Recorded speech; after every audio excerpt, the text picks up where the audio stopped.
Thank you for coming and seeing one of the 10 most honored construction achievements of the 20th century. Feel free to stay and take all the pictures you wish.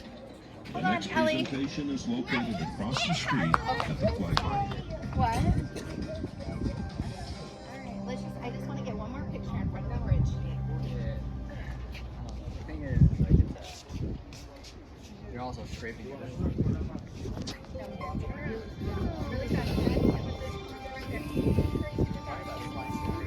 Welcome to the observation deck overlooking the world-famous Hoover Dam. Alright, I'm ready to go down and see what is ready to go. Okay, let me look over here.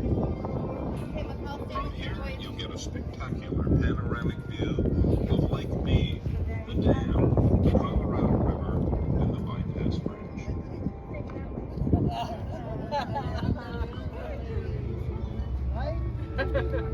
As you look over the railing, you will see the tallest concrete dam in the Western Hemisphere. Hoover Dam stands 726 feet tall and stretches 1,244 feet across the top, but only 78 feet across the base. It looks somewhat like an upside-down pyramid. This massive arch gravity structure contains 3,250,000 cubic yards of concrete. That's enough concrete to build a two-lane highway from San Francisco to New York City.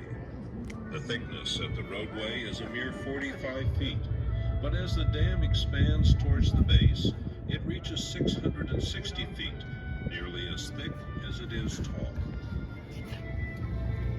She weighs in at a petite 6.6 million tons. No, you can't slide down. I know. That would not be good. Behind the dam, Alright, you go will stand see down. Lake Mead, the largest man-made reservoir in the United States. It has a storage capacity of 9.2 trillion gallons of water. Enough water to flood the state of Connecticut 10 feet deep. The body of water in front of the dam is called the tail bay, or tail race, but in reality that's the Colorado River. This is where the water is drawn from hundreds of feet below the surface of the